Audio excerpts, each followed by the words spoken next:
I used to think burnout was just about being tired.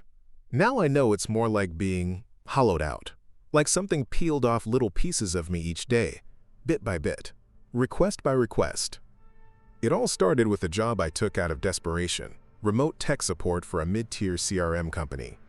Digital integration specialists, they called us. What that meant was sitting in front of my laptop for 8 hours a day, 9 if I count my unpaid and often interrupted lunch hour, fielding absurd, incomprehensible service tickets from clients too rich to be this stupid.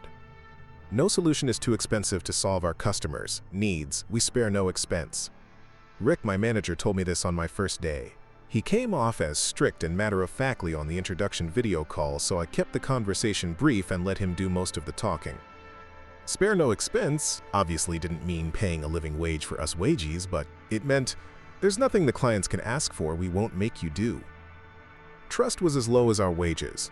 Our webcams had to be unobstructed throughout our entire shift for their employee monitoring software. They'd log every keystroke, time, and record our interactions and watch us while we worked.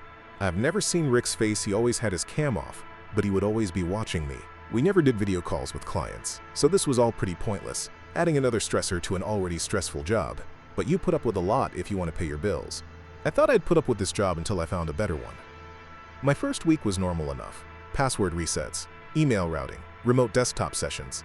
Pretty standard stuff. Along with that came some unusual requests from some unusual people.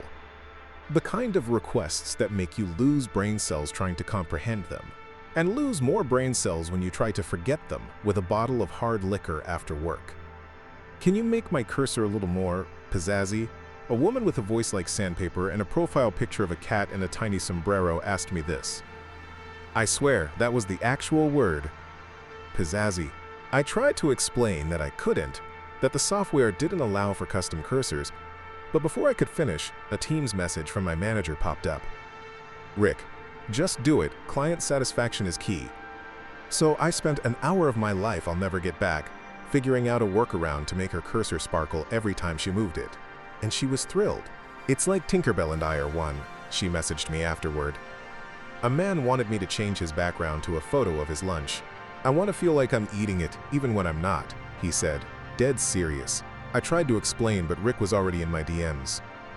Rick, what's the holdup? The client wants to feel full. Do you want to feel unemployed? I sighed, went into a system, and found a stock photo of a sad-looking grilled cheese sandwich. We went back and forth for about 45 minutes, the client talking about a mile a minute, trying to find the picture he liked the best. And when we did, he was happy. I was exhausted. And through all this, Rick was always there, a digital specter in the corner of my screen. His profile was a scanned photo of an older business headshot, maybe from the 90s. Just a mid-20s man in a business suit, traditional haircut, no smile, fitting, given his communication style.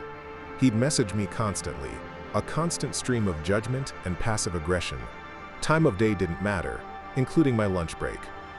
Rick, you look tired. Go to bed earlier next time. Rick, your posture is terrible. Sit up straight. It's unprofessional. Rick, if you could type faster than that, it would be great. I wish I had the guts to push back against this kind of behavior, but I needed to pay the bills. Dignity takes a back seat when desperation gets a hold of you. Every time, I just smiled nervously at the camera, nodded, did whatever I needed to do, and got back to work. But then, things got weird. Tuesday, 9:12 a.m., a ticket came through. Subject, my keyboard is emitting loud clicks. Description, every time I type a key I hear a clicking sound. Please fix. This is unacceptable. I laughed, nothing I could do about that, we only work with software. So I flagged it to my manager on Teams. His reply came instantly.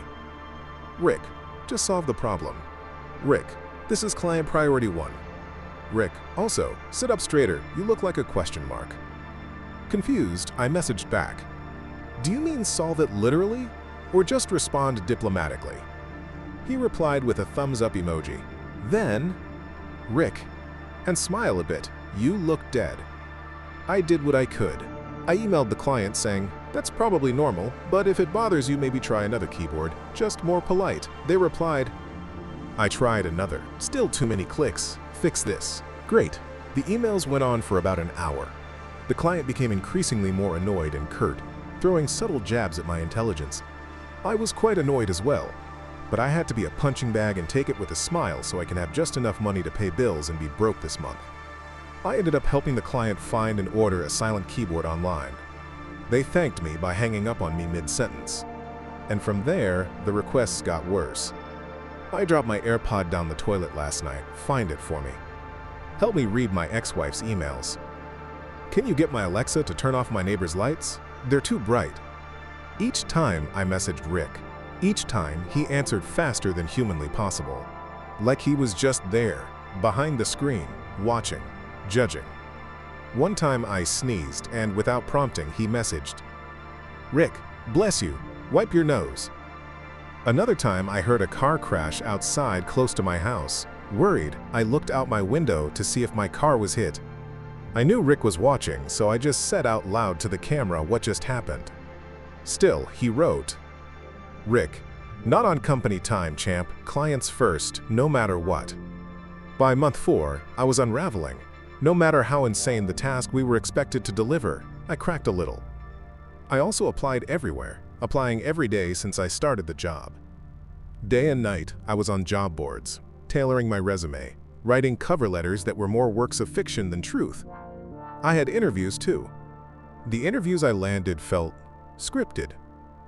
Multiple rounds, video calls with smiling strangers who promised a dynamic work environment and unlimited opportunities. But every time, the same result: an automated rejection letter, or worse, just silence. An infinite loop of "we regret to inform you" emails.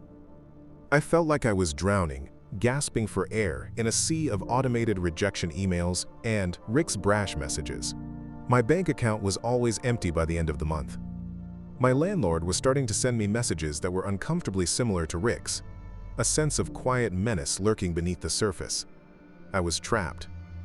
But then, a flicker, an idea, a tiny ember of defiance in the vast, empty pit of my despair. If I couldn't escape, I would at least make them pay, not with a confrontation or a scathing Glassdoor review. No, something more poetic. I would lean in and become indispensable. The most responsive, most dependable, most loyal employee this company had ever seen. I'd learn every system, every obscure bit of code. I'd handle every ridiculous request with a practiced smile, a serene, zen-like calm. And then ghost them, leave them gasping, let the whole goddamn system crash. The next few months were a blur. I started logging on early, volunteering for after-hours support, taking calls in the middle of the night. I responded to every ticket with machine-like cheer. I solved every problem, no matter how absurd. Clients were as ungrateful as they usually were, but my metrics were indisputable. I felt a small sense of power growing inside me, a dark, twisted joy. I was lulling them into a false sense of security. They depended on me. They couldn't function without me. My name was on almost every ticket. Rick backed off. Kind of. Rick, this is the kind of output we expect. Keep this up. 3 months later, I executed my exit plan. I had never done anything as unprofessional as what I was about to do. At that point, I couldn't take anymore and needed to make something to change. No thoughts, just vibes, in the worst possible way. With shaking hands, I began typing my resignation to Rick over Teams. Just a simple 4-word message. I quit. Fuck you. I was about to hit send when a new Teams message from Rick popped up. Rick, I can see you fidgeting. Are you nervous? Stop. Annoyed, I hit the enter key. I logged out during peak hours. I deleted my credentials, deleted Teams, deleted the monitoring software, and slammed my laptop shut. And then I waited. Silence. No calls, no angry messages, nothing. And for a brief, giddy moment, I felt free. I walked outside for the first time in what felt like years, bought an overpriced iced coffee, sat on a park bench, watched squirrels wrestling over a granola bar. It wasn't much, but it was my moment of peace. The first night after I quit, I slept 12 hours. Straight. No dreams, no Teams pings. The next morning, I checked my inbox. Nothing. Just the usual rejection letters. One even read, "We regret to inform you that you do not currently exist in our candidate database. please stop contacting us. Weird. But I didn't care. I had my little victory. They'd scramble, they'd suffer, and I'll be okay. Right? Then, 5 days later, a single email. Subject: "You've earned this." I stared at it. I saw it was from Rick. Hovered over delete, but curiosity won. Inside was just a URL to a LinkedIn post. I hesitated, but I clicked anyway.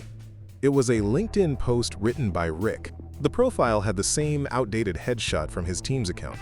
He wrote, "Sometimes, despite your best efforts, you encounter a team member who mistakes compliance for competence and resentment for rebellion. Recently, I had the unfortunate experience of bringing on a remote tech support agent who, on paper, seemed promising. We gave them tools, trust, and a chance to grow. Instead, they gave us minimal effort, passive-aggressive messaging, and eventually, silence. No notice, no handoff, just ghosted. In the middle of an SLA critical quarter. We scrambled, of course. Not because they were essential. They weren't. But because we value continuity, something they clearly didn't understand. To anyone who thinks going radio silent is a power move, it's not bold, it's unprofessional. It doesn't hurt the company, it hurts your reputation. Burning bridges may feel warm for a moment, but winter will come. The irony? They spent months trying to make themselves indispensable. What they really became was an example. We've already filled the role with someone who understands accountability. No hard feelings, just facts. At the end of the post was a picture of me, at my desk, in my home, definitely taken from my webcam. Under that, a screenshot of my last message to Rick. Under that, my full name was written. The post was made the day after I quit, and it had thousands of reactions and hundreds of comments. I scrolled because I just had to see what they were saying, and every comment came from some manager, CTO or CEO agreeing with Rick. One said, "If that name comes up in our applicant tracking system, it's automatically rejected."